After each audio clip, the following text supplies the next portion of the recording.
So நம்ம கடந்த 4 வாரத்தில் என்னென்ன, அதாவது எம்ப்ளாயி ரிலேட்டடில் எவ்வளோ பேர் ஹையர் பண்ணுறதுக்கான நம்ம வேலைகளை துவங்கியிருக்கணும்னு நம்ம சொல்லியிருக்கிறோம். அதே நேரத்தில் நம்ம வந்து எவ்வளோ இன்ஃப்ராஸ்ட்ரக்சர், அதாவது எவ்வளோ சப்ஸ்டேஷன்ஸு புதிதாக துவங்க இருக்கிறோம், அதே நேரத்தில் எவ்வளோ டிரான்ஸ்ஃபார்மர் வாங்க இருக்கிறோம், எவ்வளோ புதிதாக எல்லா எக்யூப்மெண்ட்ஸில் வாங்க இருக்குது, அனைத்து திட்டமிடலும் செஞ்சு அதற்கான வேலைகள் துவங்கப்பட்டு விட்டுச்சு. அது இல்லாமல் நம்ம இங்கே ப்ராசஸ் ஓரியன்டாக எவ்வளோ சேஞ்சஸ் நம்ம பண்ணியிருக்கோம் நம்ம பார்க்குறோம். அதாவது நிறைய அவுட்டேஜஸ்ன்னு சொல்கிறாங்க, டெய்லி இவ்வளோ அவுட்டேஜஸ் போகுதுன்னு. ஸோ அந்த அவுட்டேஜஸ் மக்கள் அனைவரும் தெரிஞ்சுக்கொள்ள வேணும், எவ்வளோ அவுட்டேஜஸ் ஒவ்வொரு நாள் இருக்குன்னு சொல்லிட்டு. ஸோ அதற்காக கடந்த ஒரு வாரமாக டெய்லி டேஷ்போர்டு எவ்வளோ அவுட்டேஜஸ், அதாவது எந்தெந்த இடத்துல பவர் ஃபெயிலியர் ஆகுது, எவ்வளோ அவுட்டேஜஸ் நம்ம பப்ளிஷ் பண்ணிட்டு வரோம். ஸோ அதில் எவ்வளோ நேரத்தில் அதை ரெக்கவர் பண்ணுறாங்க, எந்தெந்த இடத்துல அவுட்டேஜஸ் ஆகுதுன்னு சொல்லிட்டு நம்ம பப்ளிஷ் பண்ணிட்டு வரோம். இதுவரை நான் பார்த்தவரை 52லேருந்து 55 இடங்கள் அதிகமாக அவுட்டேஜஸ் தமிழ்நாடு முழுவதும், அது எவ்வளோ நேரத்தில் ரெக்கவர் பண்ணுறதும் சேர்த்து நம்ம பப்ளிஷ் பண்ணிட்டு வரோம். அது ஒரு புது இனிஷியேட்டிவ். அதுக்கடுத்து க்ரீன் ரெனியூவபிள் எனர்ஜியில் இந்த சோலார், விண்டு மில் இதெல்லாம் பார்த்தீங்கன்னா நம்ம அப்ளிகேஷன்ஸ் இது முன்னாடி எப்படி போயிட்டுருக்குன்னு தெரியும். பார்ட்டி ஃபண்டுனப்போ ரொம்ப கோவம் இருந்தது நிறைய பேருக்கு. ஸோ இந்த ரெனியூவபிள் எனர்ஜியில் இது வரைக்கும் அப்ளிகேஷன் கொடுத்த எல்லாருக்கும் நீங்கள் போய் கேட்டிங்கன்னா தெரியும் பார்ட்டி ஃபண்டுன்னு என்னென்னு அவங்க சொல்லுவாங்க. இப்போவும் பார்ட்டி ஃபண்டு கொடுத்துட்டு ஏதாவது கிடைக்காம இருந்துச்சுன்னா கண்டிப்பாக சொல்லலாம். அவர்களுக்கு தேவையான அந்த பார்ட்டி ஃபண்டு யார்கிட்ட கொடுத்தாங்களோ அதை வாங்கி நாங்கள் திரும்ப கொடுக்கறதுக்கும் தயாராக இருக்கிறோம். ஸோ அந்த பார்ட்டி ஃபண்டை கொடுத்துட்டு அதில் பெரிய சிக்கல் இருந்த துறை வந்து அந்த க்ரீன் எனர்ஜியில் சோலாரில். ஸோ அதில் ஒரு மெகாவாட்டுக்கு இதுவரை ஒரு பெரிய அளவில் 20-25 லட்ச ரூபா வாங்கிட்டு தான் இது வரைக்கும் அப்ளிகேஷனே உள்ளே போயிருக்கு. அப்புறம் கமிஷனிங், அந்த இடம் உங்களுக்கு ஏறது வர்றது எல்லாமே சேர்த்து தான் அந்த க்ரீன் எனர்ஜியில் போயிட்டு இருந்துச்சு.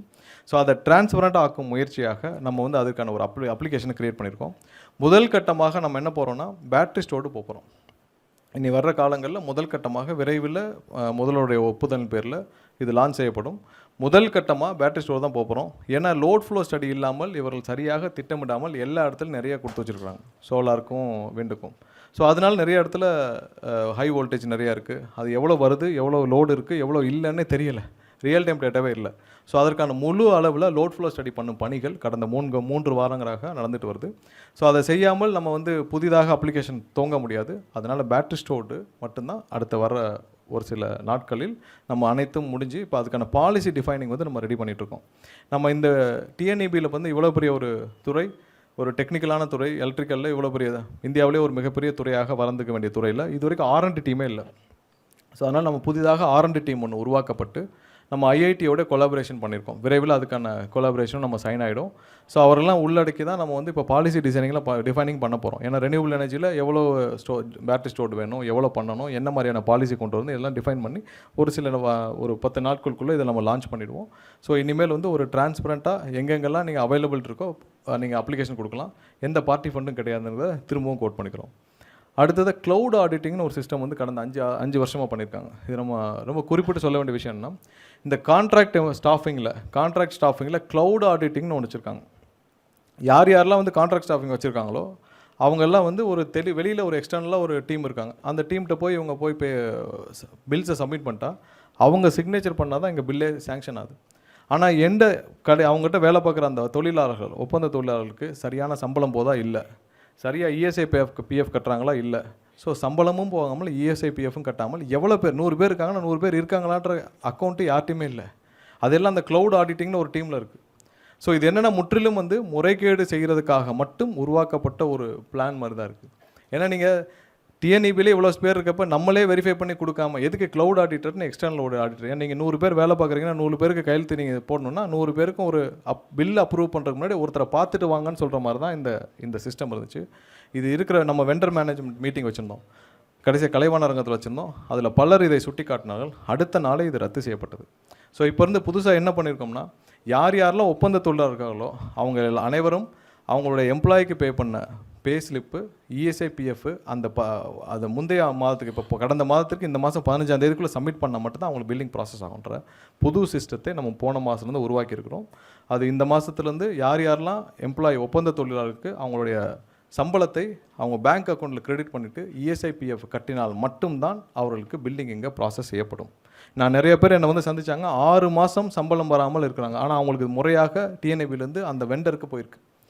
6 மாதமாக சம்பளம் வாங்க இதே பில்டிங்கில் என்கிட்ட வந்து 4-5 பேர் பார்த்தாங்க. ஸோ அதற்கப்புறம் தான் இதுக்கு உடனடியாக அவங்க நடவடிக்கை எடுக்கப்பட்டு யாரெல்லாம் அந்த மாதிரி தொழிலாளர்களை ஏமாற்றிருக்காலும் அவங்க மேலே கிரிமினல் கம்ப்ளைண்ட் கொடுக்கப்பட்டிருக்கு. இது வரைக்கும் ஒரு சில பேர் மேலே கொடுத்துருக்கோம், நடவடிக்கையும் எடுப்பதற்கான நோட்டீஸ் எல்லாம் அனுப்பப்பட்டிருக்கு.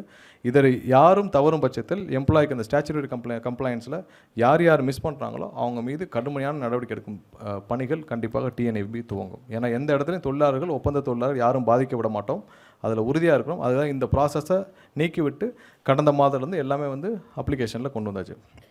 அடுத்து இந்த கான்ட்ராக்ட் நம்ம தான் சொன்ன இந்த பில்லிங் வந்து இனிமேல் ப்ராசஸ் பண்ணுற கான்ட்ராக்ட் எம்ப்ளாயி பில்லிங் ப்ராசஸ் பண்ணுறது எல்லாமே வந்து பார்த்திங்கன்னா இனி அவங்க பில்லெல்லாம் சப்மிட் பண்ண பிறகு தான் எம்ப்ளாயி கொடுத்த சம்பளத்துடைய பேங்க் ஸ்டேட்மெண்ட்டு இஎஸ்ஐபி கொடுத்த பிறகு தான் நம்ம பண்ணுவோம். ஹெச்ஆர்எம்எஸ் போர்ட்டல் வந்து கவுன்சிலிங்க்கு இனிமேல் எந்த அட்மினிஸ்ட்ரேட்டிவ் ட்ரான்ஸ்ஃபர்ஸும் நடக்காது. முன்னெல்லாம் நிறைய அட்மினிஸ்ட்ரேட்டிவ் ட்ரான்ஸ்ஃபர்ஸ்னு நிறைய பண்ணியிருந்திருக்காங்க. ஸோ நீங்கள் திடீர்னு வேணால் உங்களுக்கு ஒரு பெரிய லெவல் ரெவன்யூ வேணால் ஒரு 500 பேர் எடுத்து ட்ரான்ஸ்ஃபர் பண்ணிட்டீங்கன்னா வேக்கன்ட் கிரியேட் ஆகும். ஸோ அதன் மூலியமாக உங்களுக்கு வேண்டியவர்களை நிரப்பிக்கொள்ளலாம். ஸோ அந்த ப்ராசஸ் இனிமேல் கிடையாது. தெளிவாக போர்ட்டலில் எங்கெங்கெல்லாம் வேக்கன்ட் இருக்கோ அது பப்ளிஷ் செய்யப்படும். வருடத்திற்கு 2 முறை கவுன்சிலிங் நடத்தப்படும். தேவையானவர்கள் அப்ளை பண்ணால் உடனடியாக ட்ரான்ஸ்ஃபர் கிடைக்கும். நீங்கள் யாரையும் அணுக வேண்டாம், யார்ட்டையும் பணம் கொடுக்க வேண்டாம், முறையாக மெரிட்டோரியஸில் உங்களுக்கு ட்ரான்ஸ்ஃபர் கிடைக்கும். அதுக்கான போர்ட்டலும் துவங்கப்பட்டிருக்கு. அடுத்தது க்ரீன் எனர்ஜிக்கு கடந்த வாரம் வந்து 5 ஜோனல் நம்ம அனௌன்ஸ் பண்ணியிருந்தோம். அதுக்கு முன்னாடி பார்த்திங்கன்னா உடுமல்பேட்டிலையும் திருநெல்வேலியும் 2 ஜோன் இருந்துச்சு. அந்த 2 ஜோன் மூலியமாக தான் அனைத்து விஷயங்களும் நடைமுறைப்படுத்து. அதாவது நீங்கள் அப்ளிகேஷனு அந்த ஒரு மெகாவாட்டுக்கு எவ்வளோ கொடுக்கணுமோ அந்த ஜோனு, அங்கே அந்த ஜோனில் எம்ப்ளாயிஸ் இருக்காங்க இல்லை நிறைய புரோக்கர்ஸ் தான் இருந்தாங்க. ஸோ அப்ளிகேஷன் ஃபில் பண்ணுறது ஒருத்தர், அதை ப்ராசஸ் பண்ணுற ஒருத்தர், கையெழுத்து போடுறது மட்டும் தான் நம்ம டிஎன்இபி. ஸோ அது அனைத்தும் டிஸ்மேண்டில் பண்ணப்பட்டு நீங்கள் ஃபீல்டு விசிட் இதற்கு மட்டும் 5 ஜோனலாக பிரித்து உடனடியாக அவங்களுக்கு போய் ஃபீல்டு விசிட் பண்ணணும். இந்த எல்லாம் பண்ணுறதுக்காக 5 ஜோனாக பிரித்து கடந்த வாரம் அனௌன்ஸ் பண்ணிட்டோம். எல்லா அப்ரூவலும் ஹெட் ஆஃபீஸுக்கு வந்துருச்சு. நிறைய இடத்துல லோட் ஃப்ளோ ஸ்டடியும் தெளிவாக போயிட்டுருக்கு. அது போக நிறைய இடத்துல கமிஷனிங் பெண்டிங் இருக்குது. எனக்கு நிறைய பேருக்கு பெண்டிங் இருக்குது. லோட் ஃப்ளோ ஸ்டடி பண்ணிகிட்ருக்கோம். அதெல்லாம் உடனடியாக கொடுக்கப்படுறது. கடந்த வாரம் 2-3 நாட்களாக யாருக்கெல்லாம் அந்த சோலாரில் முடித்து கமிஷனிங் பெண்டிங் இருக்கோ அவங்களுக்கு உடனடியாக கொடுக்கப்பட்டு வருது. அடுத்ததாக எம்ப்ளாயி ரிலேட்டடாக எவ்வளோ தூரம் இந்த 25 ஆண்டுகளாக இங்கே வேலை பார்த்த ஊழியர்களை எப்படி இவ்வளவு இந்த நடத்த முடியுமோ பல முந்தைய அரசுகள் அவ்வளவு மோசமாக. ஏன்னா ஒரு ப்ரொமோஷன் என்னை வந்து பார்த்தவங்க சொன்னாங்க 20 ஆண்டுகளாக ஒரே கிரேடில் இருக்கேன், 18 ஆண்டுகளாக ஒரே கிரேடில் இருக்கிறாங்க. கடைசி நாள் அவங்க ப்ரொமோஷனுக்கு நாள் அவங்க ரிட்டையர் ஆகிறதுக்கு நாள் ப்ரொமோஷன் கொடுத்து ரிட்டையர் பண்ணோம். அது எவ்வளோ பெரிய தவறு. ஒருத்தர் வந்து ஒரு பணியில் சேராங்க ஒரு நிறுவனத்தை நம்பி ப்ரொமோஷன் நேரத்துக்கு கொடுக்க முடியலன்னா அப்புறம் எதுக்கு கவர்மெண்ட் ரன் பண்ணிக்கிட்டு எம்ப்ளாயிஸ்க்கு தேவையான அந்த நேரத்தில் கொடுக்கலன்னா அப்புறம் எதுக்கு அந்த நிறுவனம் நடக்கணும். ஸோ அவங்களுக்கு தெளிவாக அவங்களுக்கு தேவையானது செஞ்சு விட்டு அவங்க ஏன் வந்து அக்கறை இல்லாமல் வேலை பார்க்க போகிறாங்க. ஸோ அதை நிவர்த்தி செய்யும் பெறமாக இந்த 4 வாரத்தில் வந்து ஒரே ஷார்ட்டாக நம்ம வந்து 383 பேருக்கு வந்து ப்ரொமோஷன்ஸ் நம்ம அப்பாயின்ட் பண்ணிக்கணும். நேற்று கொடுத்த 383 பேர், அந்த 18 பேர், மொத்தம் 401 அப்பாயின்மெண்ட் ஆர்டர்ஸ் ஒரே ஷார்ட்டில் நேற்று கொடுத்தோம். முதல்வர் கொடுத்தாரு. அது இல்லாமல் 300 பேருக்கு அந்த ஏஇலேருந்து இஇ ப்ரொமோஷன், அது ஒரே நாளில் அனைவருக்கும் வேக்கண்ட் எவ்வளோ இருக்கோ ப்ரொமோஷன் கொடுக்கப்பட்டுச்சு. அதே மாதிரி நம்ம ஏஇலேருந்து ஜேஇ அவங்க ப்ரொமோஷன் 117 பேர். அடுத்து இந்த கேங்மேன் ட்ரான்ஸ்ஃபர்ஸ் ரெக்வஸ்ட்டு 3440 பேருக்கு.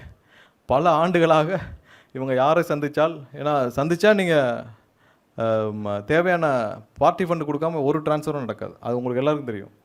ஸோ 3440 கேங்மேனுக்கும் ஒரே நாளில் அவங்க கேட்ட இடத்திற்கு ட்ரான்ஸ்ஃபர் வழங்கப்பட்டு விட்டுச்சு. போன 19ஆம் தேதி, ஜூன் 19ஆம் தேதி ஒரே நாளில் அவங்க கேட்ட இடத்திற்கு பல வருடங்களாக பார்ட்டி ஃபண்ட் கொடுக்க முடியாமல் இருந்தவர்களுக்கு இனிமேல் பார்ட்டி ஃபண்ட் இல்லைன்னு சொல்லி நம்ம வந்து ஒரே நாளில் அந்த 3440 பேருக்கும் வந்து ட்ரான்ஸ்ஃபர்ஸ் கொடுத்து முடிச்சிருக்கிறோம்.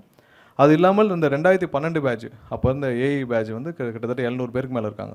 ஸோ அவர்களை வேலைக்கு எடுக்கிறப்பே ஒரு மிகப்பெரிய குளறுபடியில் எடுத்தார்கள். அவர்களுக்கான ப்ரொமோஷன்ஸ் வந்து பல கோர்ட் ஆர்டர்லேருந்து பெண்டிங் இருக்குது. அவர்களுக்கும் நம்ம ஆல்ரெடி நோட்டிஃபிகேஷன் கொடுத்துட்டோம். விரைவாக முடிக்கப்பட்டு இன்னும் 1 மாதத்துக்குள் அவங்களுக்கும் ஒரே ஷாட்டில் அந்த 700 பேருக்கும் வேக்கண்ட் எவ்வளோ இருக்கோ அதை பார்த்து ப்ரொமோஷன் கொடுக்கப்படும்.